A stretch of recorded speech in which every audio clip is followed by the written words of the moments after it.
Romero, the National Director of the ACLU, and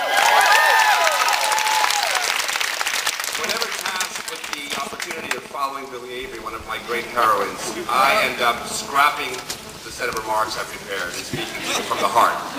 You can't help but be moved by the spirit of Billy Avery.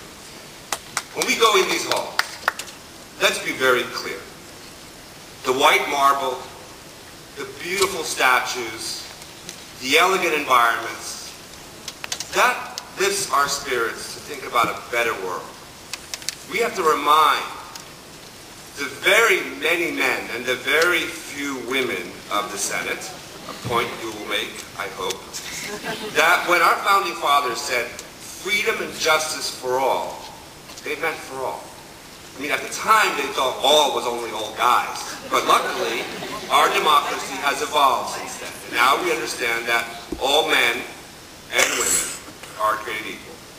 And what Stupak stands for is to fundamentally undo that core principle that men and women are indeed equal in deciding their ability to control their lives and their bodies and their futures. And so when you walk down that hall, you are carrying the spirit of what those founding fathers and what these elegant buildings were meant to evoke, which are some core principles about equality and freedom. It's not about some inside politics and conference committees and whether or not there's an amendment or a second amendment. It's about core values and principles. And you may not be the experts on lobbying, and you may not be the experts on the conference committees, and you may not be the experts on all these amendments, but you are the experts of the freedom and equality that you demand and live every day of your lives. You have as much knowledge in the heart and soul as an American who believes that you have the right to petition your government and demand your rights, and that's all you need to know to make an impact. Now, I will also say to you, and I'll end on a better note than this one. This is roller derby. This is not a polite cocktail party. The question about what do you do if the Stupak Amendment it gets passed in the Senate, you look them right in the eyes and you say, you lose your base. They're all worried out of their skin about 2010. How are they going to get reelected? How is it going to play back home? How is it going to play with different constituencies? Play that card.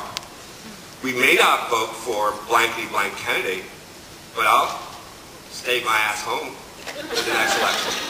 And they'll be petrified at that thought because they're seeing their numbers diminish. So put the helmet on and put the elbow out.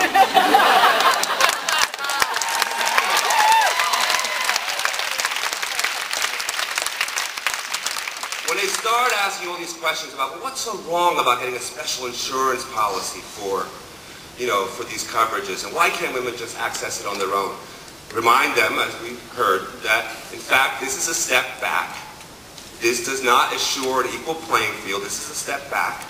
And then you can turn to that lovely senator or member of Congress and say, how would you feel if you had to get special insurance for your prostate cancer treatment? Viagra. Would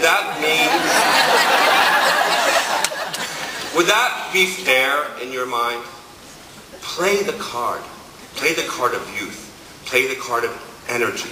Play the gender card. Play the equality card. Play the American card. And why do you play those cards? Because these issues are not abstract.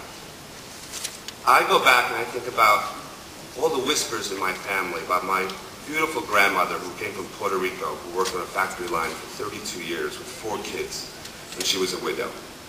She had to leave Puerto Rico because her husband died and she had to provide food on the table. She dragged all the family to the Bronx. Didn't speak a word of English. She never worked a day in her life until she went on the Fabergé organic line. As she was working, rumors say in my family that she got pregnant. And she could not bear the idea of not being able to provide for her kids. She were having another child, she would have to stay home and they would be destitute. My grandmother, rumors say, made the very hard choice, pre-Roe, to abort a pregnancy. My grandmother provided for those 4 kids. She went to church every day of her life. She believed in her God. She believed in her church. She believed in her kids and her family. And when you go in there and make those arguments, you're going to muster up that spirit.